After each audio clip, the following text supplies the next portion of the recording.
Passar a palavra para o nosso companheiro Eduardo Henrique. Ele hoje vai falar sobre evoluir para o Cristo.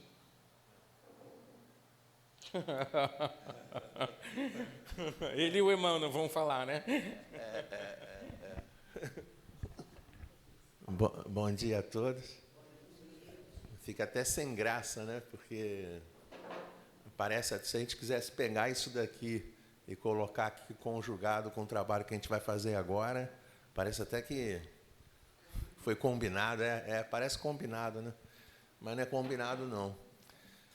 E a gente vai falar sobre autoconhecimento, evoluir para o Cristo, né? E esse trabalho a gente já fez em outros centros espíritas.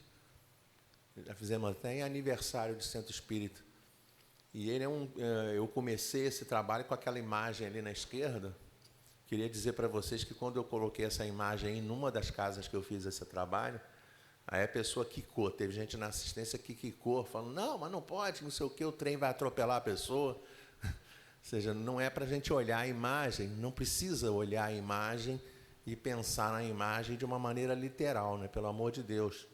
Essa imagem aí é para a gente poder entender, né, que da maneira como eu sempre costumo colocar para o pessoal, né, que toda vez que você olhar assim dentro de uma imagem, que você vira um sol, que você vira uma luz muito forte, pensa em Jesus. Né? É o tipo da metáfora boa, porque ele mesmo disse para a gente, eu sou a luz do mundo, aquele que me seguir jamais andará em trevas.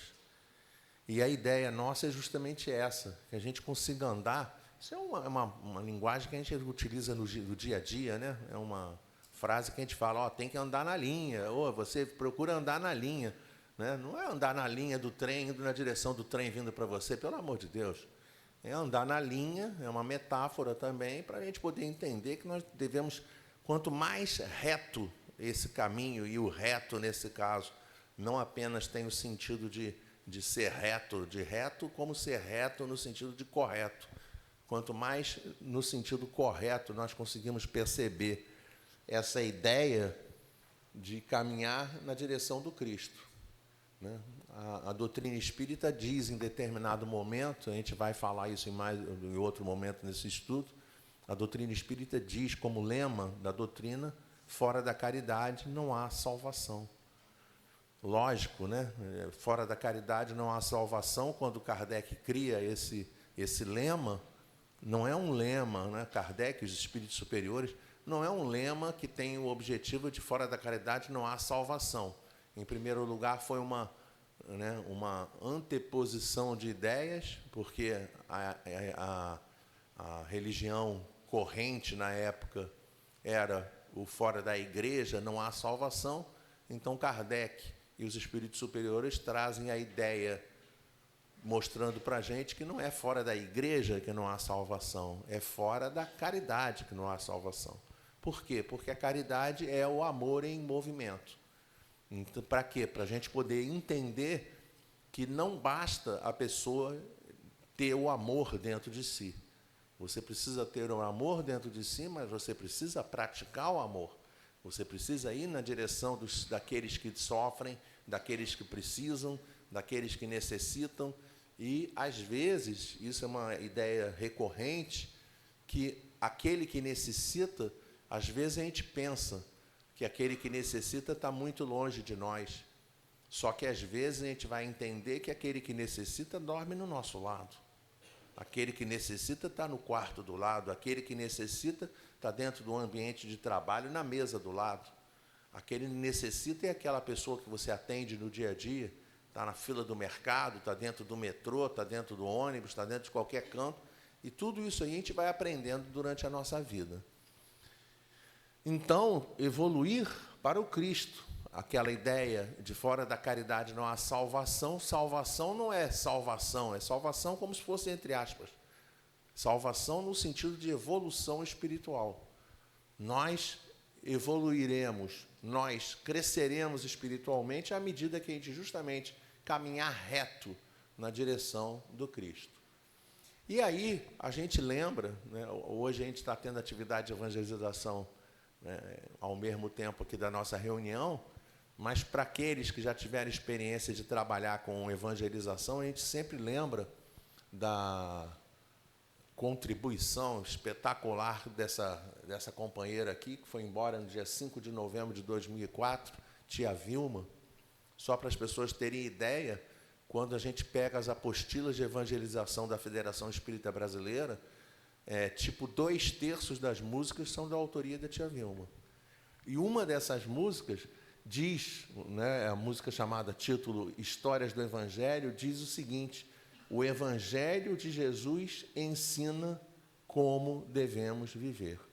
Se a gente quiser pegar o título da leitura que o Wagner fez agora há pouco, porque sem mim nada podereis fazer, Jesus. Não é sem mim fisicamente, não é a presença física, não é o físico Jesus. Ele mesmo, em outro momento, diz assim, né, que a ideia dele é que não siga a ele, pessoa. A ideia é seguir os ensinamentos. A ideia é seguir as verdades. Porque essa é a realidade. O Evangelho de Jesus ensina como devemos viver. E isso está totalmente cravado com o que traz para a gente a questão número 625 do Livro dos Espíritos. Porque lá na questão 625 fala para a gente, né, qual é aquele espírito que Deus oferece ao homem como modelo, como guia, o melhor modelo, o melhor guia. Então, Jesus é paradigma.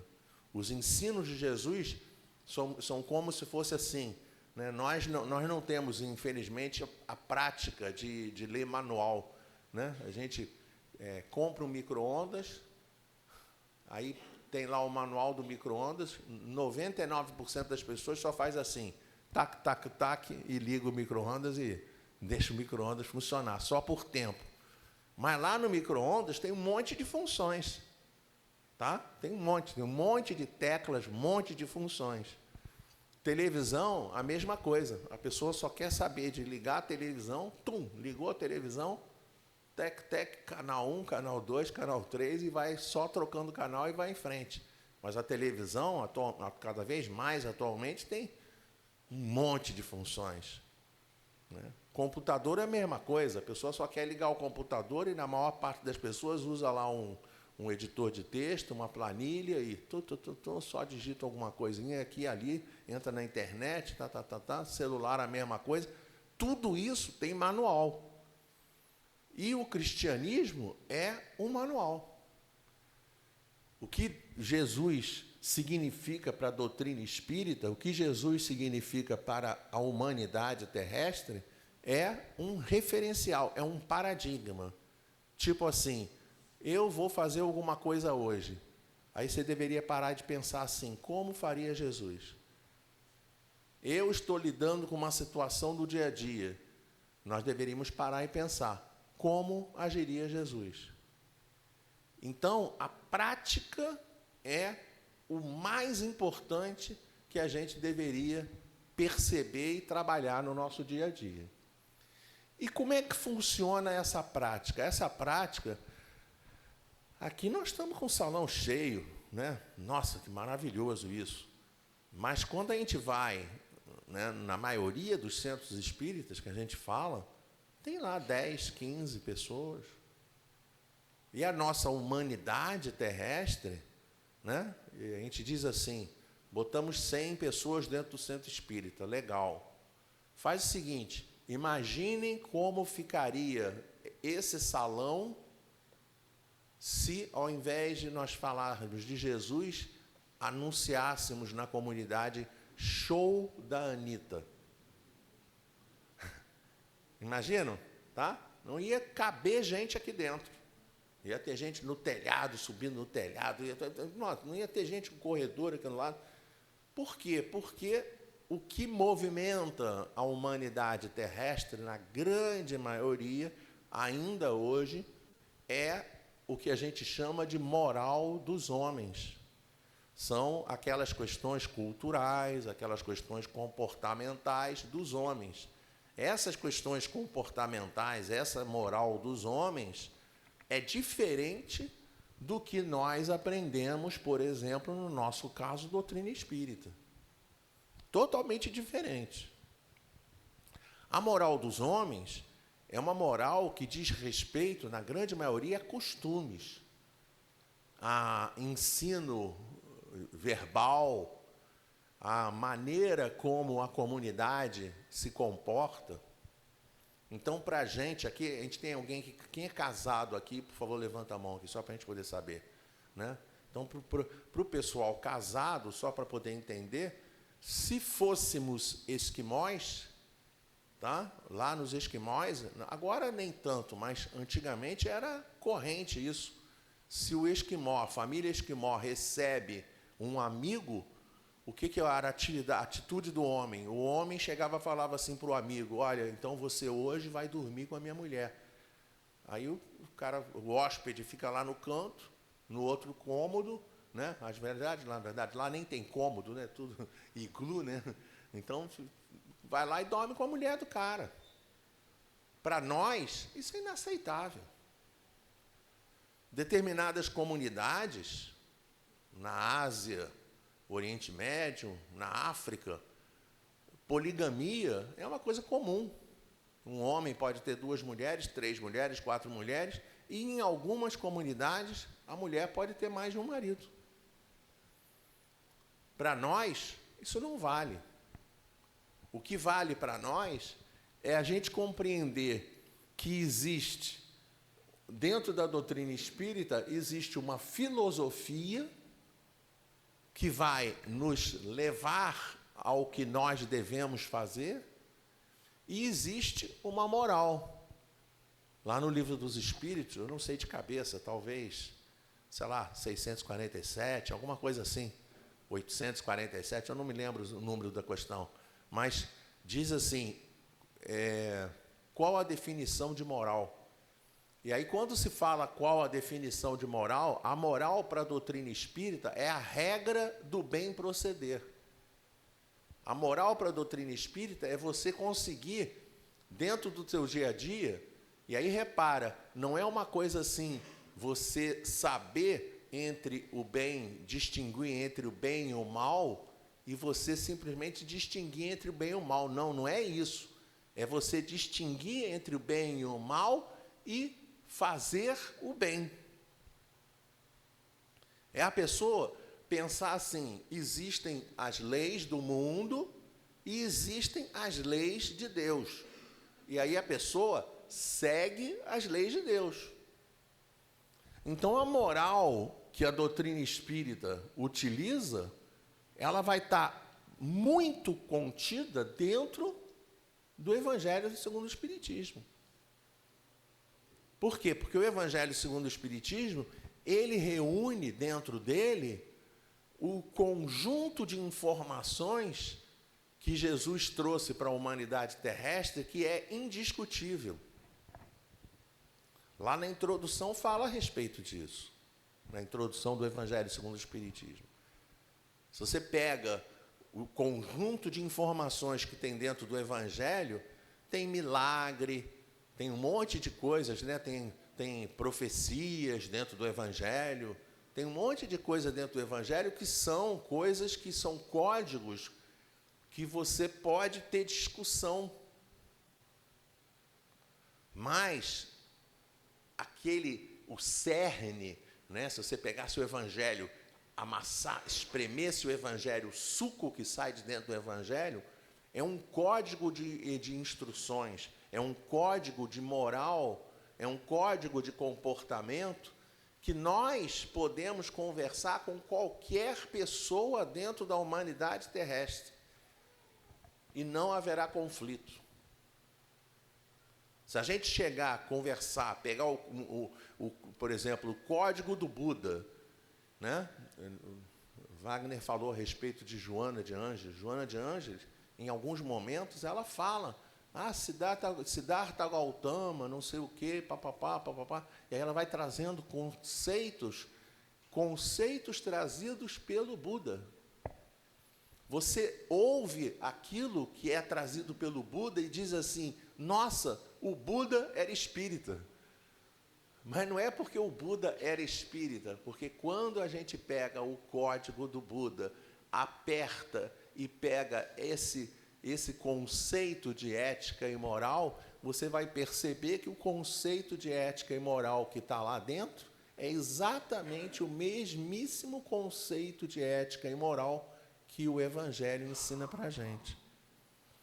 Se você pegar o Alcorão e começar a ler o Alcorão, aí você olha e fala assim, nossa, esse cara é espírita. Maomé era espírita. Não, Maomé não era espírita. Claro, são muçulmanos, são islâmicos. Mas quando você espreme o código, a essência do código é exatamente a essência que está dentro do código que Jesus trouxe para a gente. Então, essa informação é uma informação fundamental, porque é uma informação transformadora.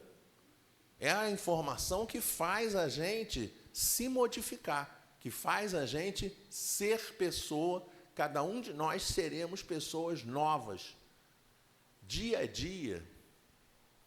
Eu estava lendo outro dia, né, um texto falando a respeito da educação japonesa. E aí eles diziam assim, nós precisamos ser. Não é você tentar se melhorar 50%, 60%, porque nós somos assim, nós, no nosso dia a dia, a pessoa pega e fala assim, eu vou fazer dieta. Qual é o dia que a gente começa a dieta? Quem lembra? Segunda-feira. Só que a gente não especifica nem a semana, nem o mês, nem o ano.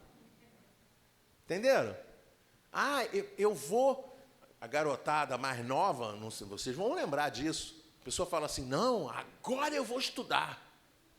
Quando é que ele vai estudar? Agora? Não. Agora eu vou estudar é segunda-feira. Qual segunda-feira? Sei lá. Sei lá qual segunda-feira. Fiado só amanhã. Entenderam? Só que o que esse ensinamento lá do Oriente traz para a gente? Eles dizem assim, tenta se transformar 1% por dia. Não tenta mudar tudo de uma tacada só. Tenta mudar 1%. Se você conseguir se esforçar em mudar 1%, você vai começar a mudar pouco a pouco. E você vai ver que você conseguiu se transformar como pessoa. Então, a ideia...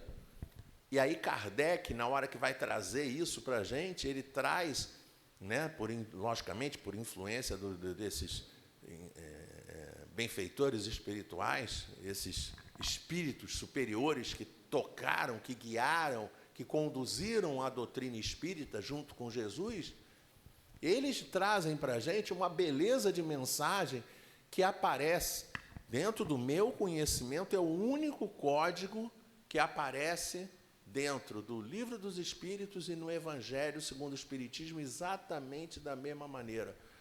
Questão número 918 do Livro dos Espíritos e item 3 do capítulo 17 do Evangelho segundo o Espiritismo, o homem de bem. O homem de bem vai definir quem é a pessoa que pode ser colocada dentro da sociedade como sendo um homem de bem. E aí, como é que eles definem? O homem de bem é aquele que consegue cumprir na maior pureza a lei de amor, justiça e caridade. Consegue estar ajustado às leis de Deus, consegue amar e consegue praticar o amor. Esse é o homem de bem.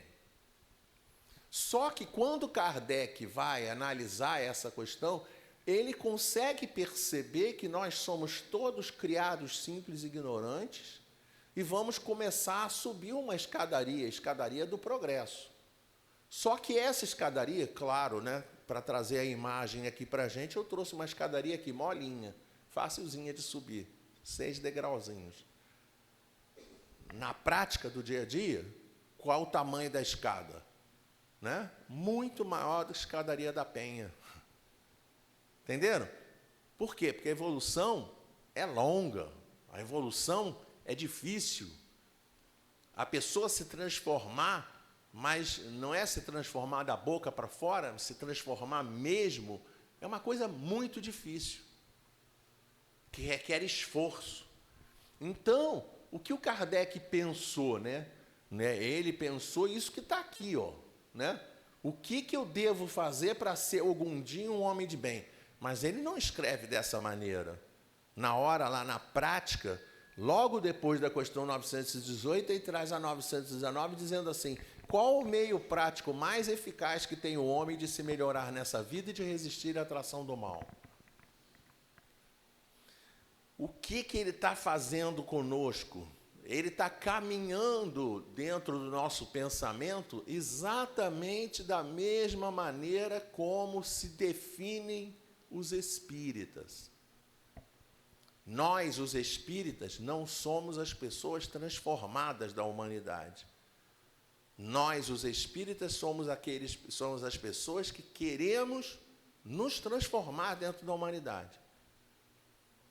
Nós, os espíritas, somos aqueles que olhamos no espelho e dizemos assim: eu não quero ser essa pessoa que está aqui no espelho amanhã. Eu estou olhando essa pessoa, lógico, não é olhar a pessoa, eu estou vendo meu cabelo, estou vendo, não é isso que eu estou falando. Eu estou olhando aquela pessoa ali assim e estou tentando me enxergar.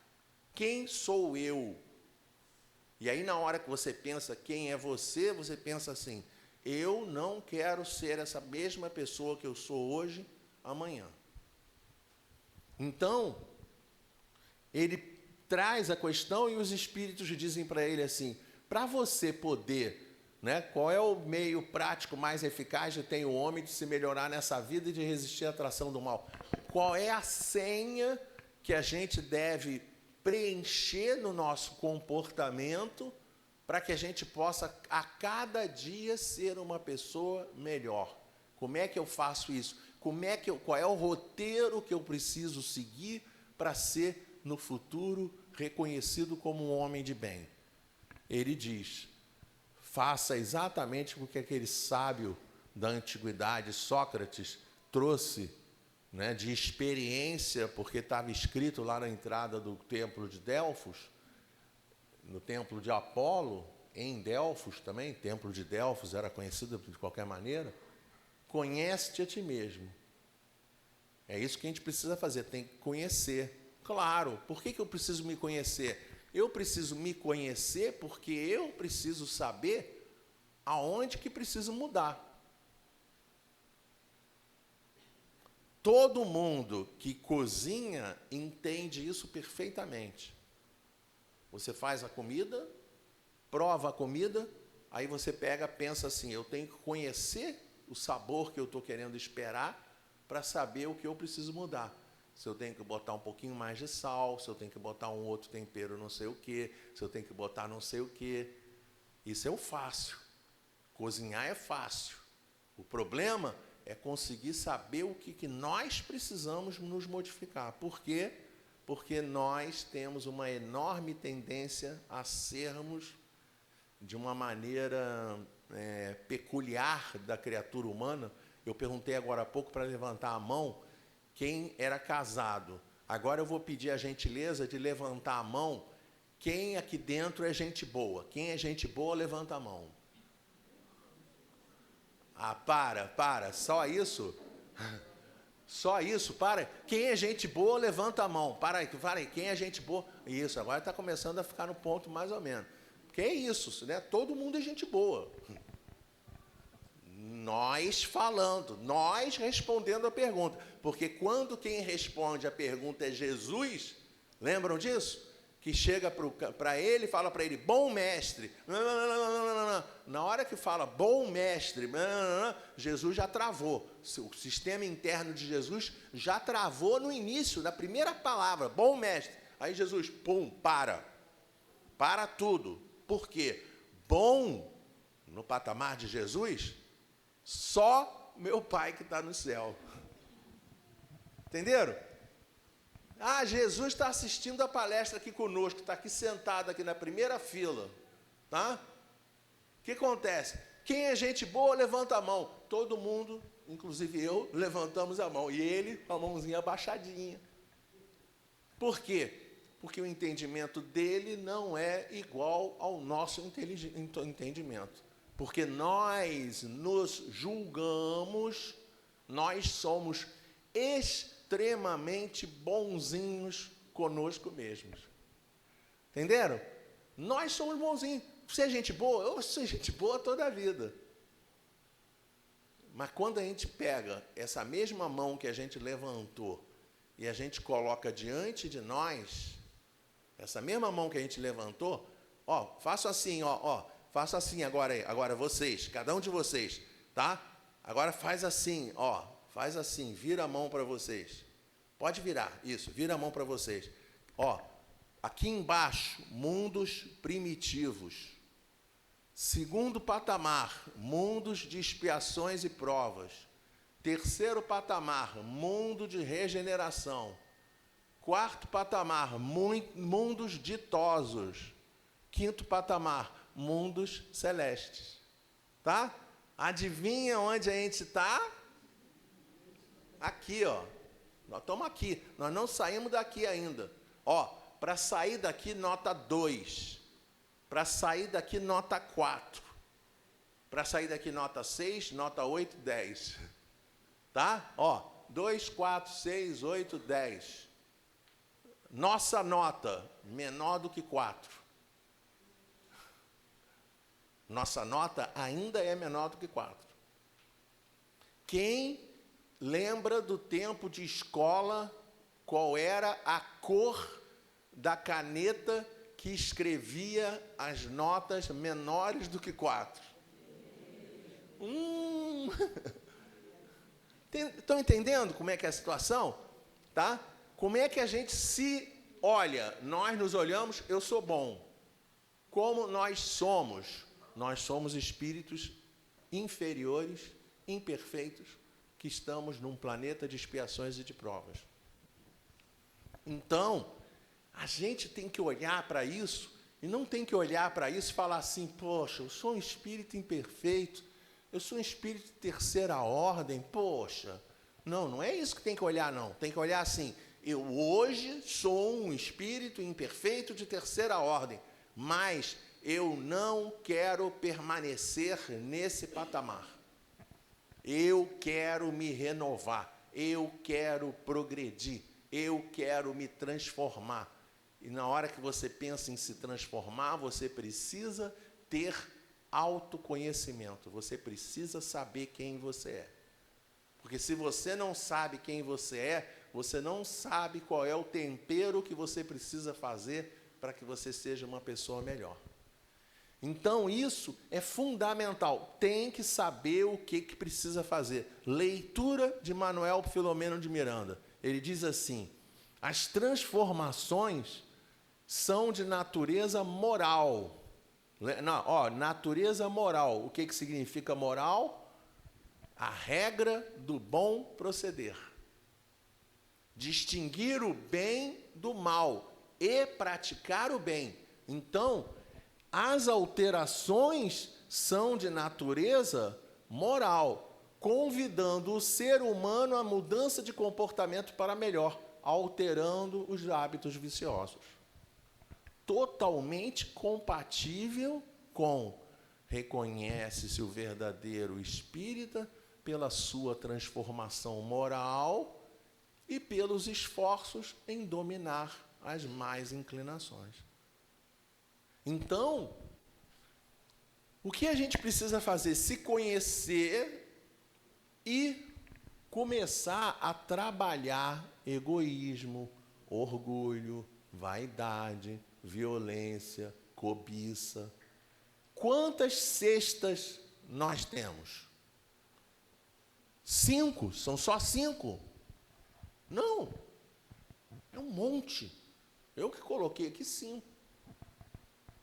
A gente tem que desenvolver isso, mas a gente tem que desenvolver carinho, amizade, sinceridade, solidariedade, companheirismo, amor, caridade, já não sei se eu já falei, né? Paciência, tolerância, resignação, persistência. Tem um monte de coisa que a gente tem que desenvolver.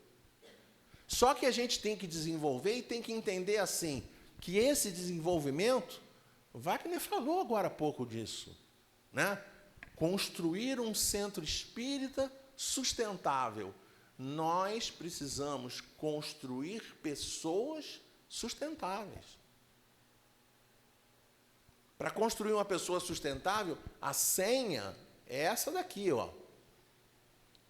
É uma senha de reciclagem. Eu preciso me modificar no dia a dia. Quanto que eu vou me modificar? 100%? Não tenta modificar 100%, que nós não conseguimos nos modificar 100%. A gente, na prática, a gente se modifica se conseguir, né? 1%. E aí você tenta ser melhor 1%, aí tenta ser melhor 1%, tenta ser melhor. Só para vocês lembrarem, eu viro e mexe comento a respeito disso, né? Por quê? Para poder mostrar para vocês que aquele que está aqui falando não é uma pessoa que está no outro patamar, não, sabia? A pessoa que está aqui falando é igual a todos nós que estamos aqui dentro. Eu não faço uma palestra, eu faço um monte de palestras. Aí eu tinha feito um monte de palestras a respeito de paciência. Aí eu para mim, né? Eu para mim. Quem aqui é paciente? Só para eu poder saber quem está junto comigo. E agora menos pessoas. A gente é gente boa, mas ninguém mais levantou. Para paciência, ninguém levantou a mão. Gente boa, todo mundo levantou. Agora paciente, o pessoal já não levantou, né? Mas aí o que aconteceu? Ó, eu dando palestra 1, 2, 3, 4, 5, 6, 7, várias palestras sobre paciência. Aí eu comigo mesmo, eu acho que agora eu estou começando a ser paciente, estou aprendendo, né? Estou falando. Aí saí do trabalho, eu trabalhava na Avenida Brasil, aí saí do trabalho, aí entrei na Avenida Brasil, estou dirigindo com a calma que Deus me deu, aí chega a criatura e me deu uma fechada. No que o cara me deu uma fechada, eu já regalei um olhão, acendi o farol alto, tá? E comecei a acelerar atrás dele. Ele ia para a pista da esquerda, eu ia para a pista da direita, farolando, buzinando, ele ia para a pista da direita, eu ia para a pista... Numa dessa, ele foi para a pista da direita, abriu um espaço na pista da...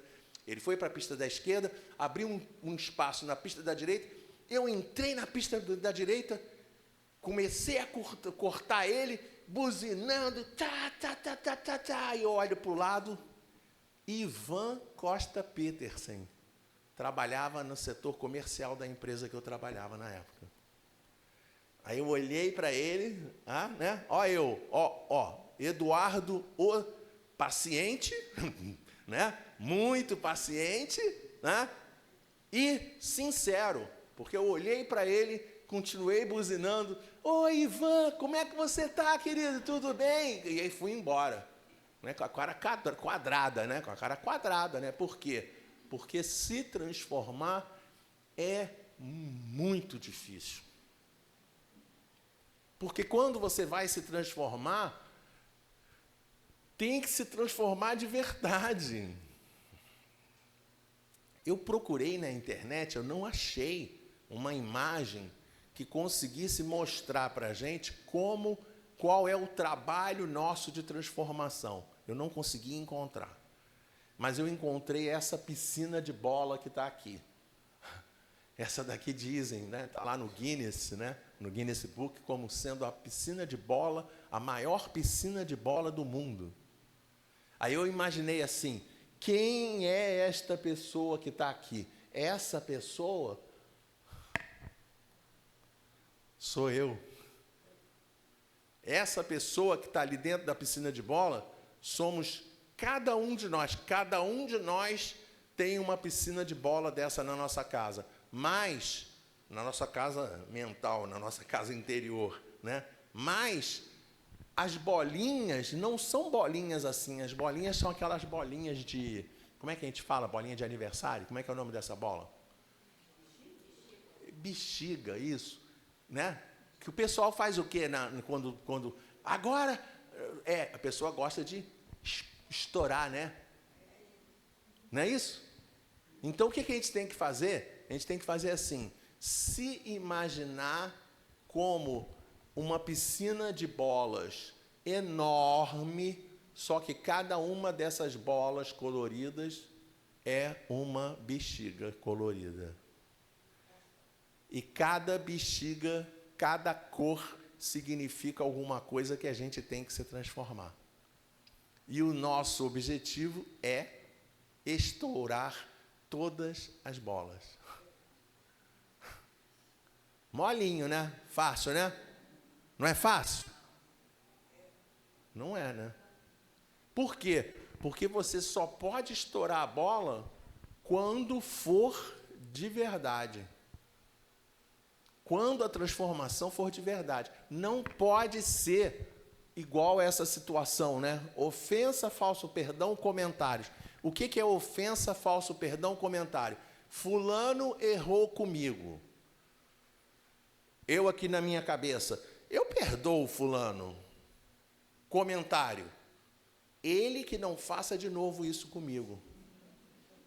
Porque ele não sabe que tipo de homem sou eu. Ele não sabe que tipo de mulher sou eu. Você sabe com quem você está falando? Você nunca mais faça isso comigo. Você entrou na minha lista. Teu nome está anotado no meu caderninho. Entendeu? E aí a pessoa fica, ai dele se fizer isso comigo de novo. Pergunta, perdoou? Não. Entenderam? A pessoa diz que perdoa, mas a coisa do outro está aqui dentro da cabeça, como no primeiro lugar da fila. Não perdoou. Então, nesse assunto, se houve ofensa, não pode haver falso perdão. Tem que ser perdão verdadeiro. Como é que a gente age na prática? Na prática, a gente age assim, a pessoa errou conosco. Se você conhece uma outra pessoa, e a outra pessoa vai ter algum tipo de coisa com essa outra, que tinha errado contigo, que te ofendeu, aí você chega para outra e fala assim, ó o comentário, cuidado com ele, hein? Entendem? Então, não é fácil se transformar, não é fácil a pessoa mudar. Lá dentro da introdução do Evangelho, fala assim para a gente, se a alma é imortal, não será prudente viver visando a eternidade? Ou seja, é um convite para que a gente mude os nossos hábitos. É um convite para a gente falar assim, ei, você tem que mudar, não pode ser da mesma maneira como a gente está sendo. A gente precisa se mudar, a gente precisa se transformar. E aí, eu vou encerrar a palestra aqui, com esse slide, para a gente poder lembrar uma coisa interessante, né? Eu falei com vocês agora há pouco, quem é esse daqui? Jesus, né? Tá? O sol é Jesus. Por quê? Porque Eduardinho quer que seja Jesus? Não. Porque ele disse para a gente, eu sou a luz do mundo, aquele que me segue jamais andará em trevas. Quem são esses daqui? Os girassóis, quem são esses? Somos nós. Qual é a característica do girassol em relação ao sol? O girassol se gira para o sol. Deem uma olhada na imagem. Conseguem perceber? Jesus está lá e a humanidade está toda... Ó Jesus, Jesus está lá. E a humanidade? Tá? Aí a gente consegue entender por que a humanidade, ao invés de amar, tem preferido a guerra. Fica fácil entender. Por quê? Porque a pessoa que não segue o que Jesus faz, ensina, ela não ama, não perdoa, não tem paciência, não tem tolerância, não tem resignação, não tem vontade. E aí o Emmanuel pega aqui na página de abertura, coloca para a gente, né? Hã? Saibamos cooperar. Saibamos, mas ele fala aqui assim na primeira fase, como é que ele falou, que eu não lembro? É que eu estou sem óculos ainda. Porque sem mim nada podeis fazer. Porque sem mim nada podeis fazer. Não é sem mim pessoa física. É sem os ensinos que ele traz para a gente. O Evangelho segundo o Espiritismo diz para a gente assim, no cristianismo se encontram todas as verdades. Tudo que a gente precisa fazer, tudo que a gente precisa aprender, está tudo dentro da doutrina espírita para a gente. E aí, isso daqui é uma frase de Pedro. Isso daqui aconteceu um pouquinho depois, quando ele está lá na entrada da Porta Formosa, em Jerusalém. Não sei se vocês lembram disso, que ele vê o coxo. Aí ele diz assim, olha, eu não tenho prata e também não tenho ouro, mas o que eu tenho, isso eu te dou. E aí ele fala, em nome de Jesus, levanta e anda. Depois, adiante, ele pega e diz assim, ei você, arrependei-vos do mal e começa desde agora a vida nova, desperta. Vamos lá, ei, galera, vamos lá, desperta, vamos mudar, vamos parar de ser esses girassóis que estão aqui e vamos tentar ser essa companheira que está aqui, porque ela está olhando para o sol. E mais, ela está ajudando, está dando colo para uma porção de outros girassóis. E é isso que a gente tem que fazer. Porque nós aprendemos dentro da doutrina espírita que um dia, nós, todos nós, seremos reconhecidos por muito nos amarmos. Ainda não agora, mas daqui a algum tempo, a gente vai começar a tratar uns aos outros com amor. Só que essa transformação não é assim, ó. Não é assim. Entende? É uma transformação que tem que começar, que tem que iniciar, tem que ser uma transformação de renovação. E tem uma característica muito importante que Jesus ensinou, não uma, mas dezenas de vezes. Porque uma coisa que Jesus ensinou para a gente é o seguinte, não interessa o que aconteceu daqui para trás.